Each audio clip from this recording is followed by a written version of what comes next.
I think like everybody else, you could see what was happening in the Far East, and you could see it coming closer and closer.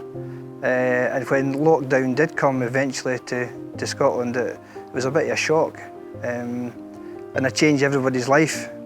Because of my age, I was put on 12 weeks solitude in the house. Because I had a private garden, I could get out into the garden, but that was the only place that I went for more than 12 weeks. You can't be on your own like that. I must admit that at 94 and staying on your own, you have certain difficulties in communication. And you get worried about what's going to happen, because there are some days on your own, you never see a living soul. So you don't know what the outcome's going to be. How am I going to cope? I live alone. How am I shopping? How am I going to do things? It just seemed a blur to me. I was frightened. The library closing and all the charity shops closing dried up my supply of books. I could read 3 or 4 books a week easily. And I thought, how am I going to survive?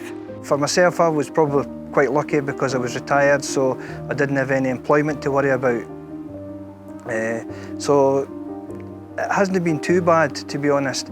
The longer you were into it, the more bored you were getting. You weren't able to see the grandkids, the family.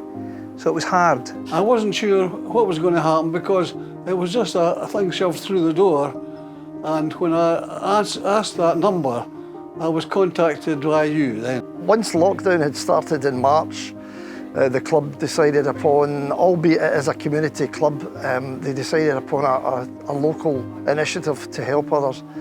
They looked for volunteers initially to deliver leaflets to the households in the area.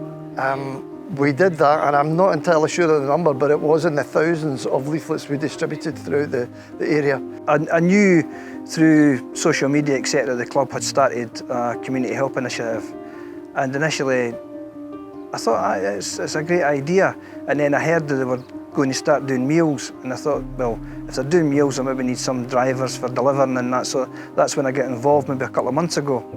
So I was paired up with somebody as well as doing the meals, and also the food parcels as well.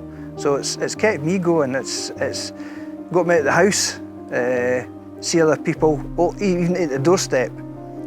So it's been, I don't know if enjoyable is the right word, but it's been fulfilling, that you feel as though you're doing something worthwhile for the community. I got involved with Stenhousemuir's Community Hub initiative about the second week of the lockdown. The reason I wanted to get involved really was because I'd heard they were doing a lot of good work in the community, and so my husband and I wanted to volunteer. But at that time there was no National Volunteer Helpline. Nothing had been set up in the way it had down in England. So my husband went back to work with the NHS, where he'd previously worked, and friends of mine contacted me with the details of the hub. I got in touch with them, and they paired me initially with a chap who needed a shopping run done, and then later on started the meals a couple of weeks later. We serviced probably around 125 families at the peak of it, which was weekly food parcels going out, and we were also doing emergency food parcels.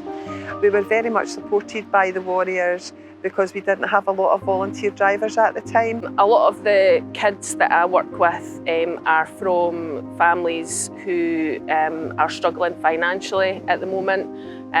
They are entitled to free school meals. So when the school closed completely, the school were still providing, Larbert High still provided free school meals for families and for the kids, but we realised quite quickly that because jobs had been lost, because people were shielding, because they couldn't get out to the shops for whatever reason, that there was more that we needed to do as well as the free school meals. So we started off working from the high school. Myself, Sandra and Joanne were working from our nurture spaces.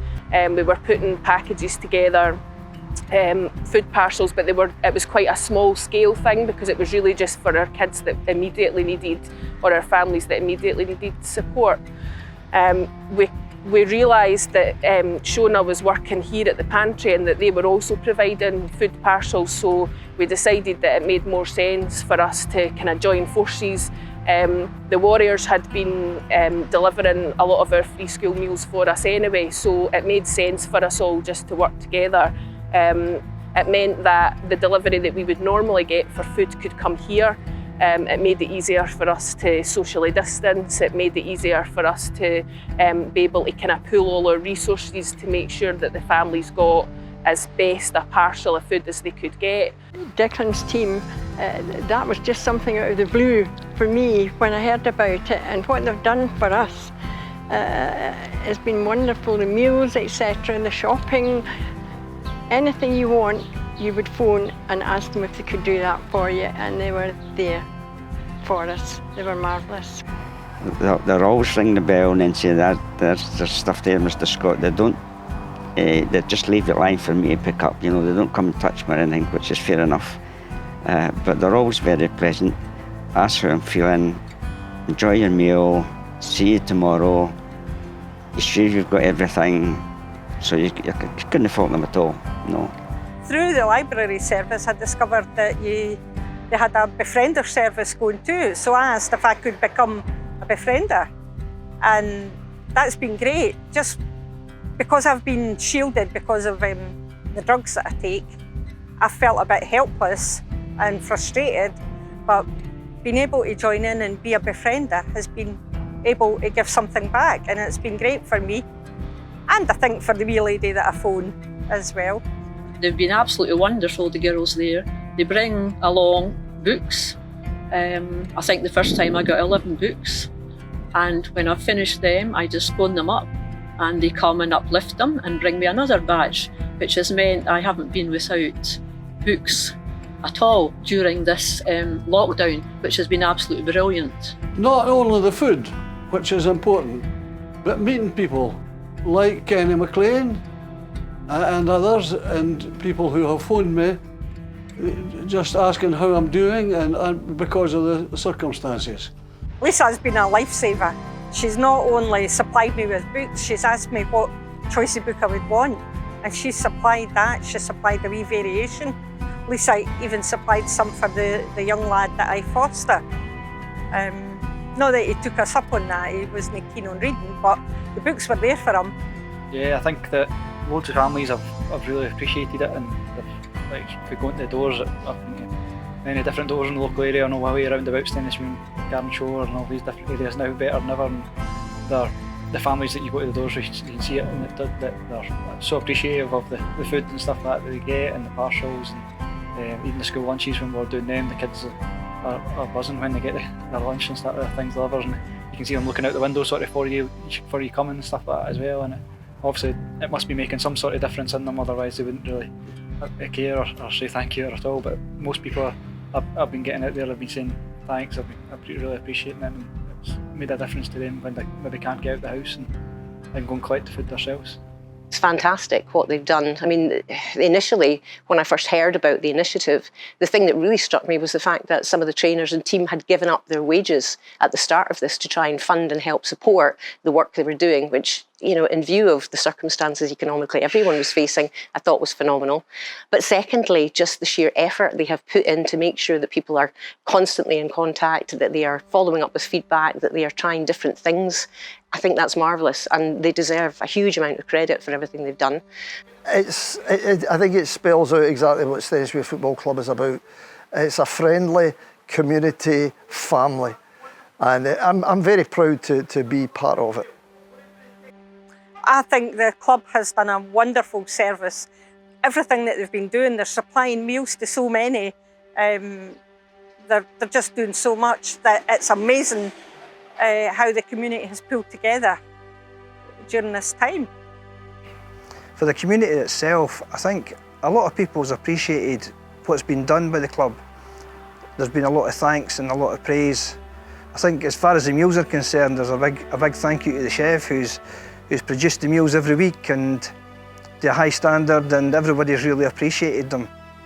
The choices that they've had and everything, so that they've got a lot out of the meals, and it means that they're maybe getting a hot meal a couple of times a week, where maybe it's not so easy for them.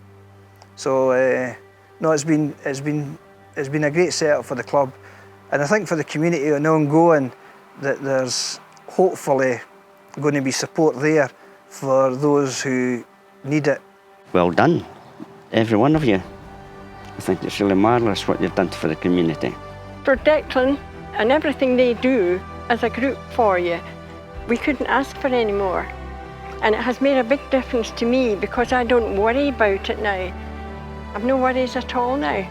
Well, I think it's been wonderful. I mean, to think, it's not all, I mean, I can understand if it had been one person who wanted to do this, but the numbers, I don't know how many people are involved in this, but there must be a fair number of people enabling this to take place. I wouldn't be able to carry on if I wasn't supported by the club.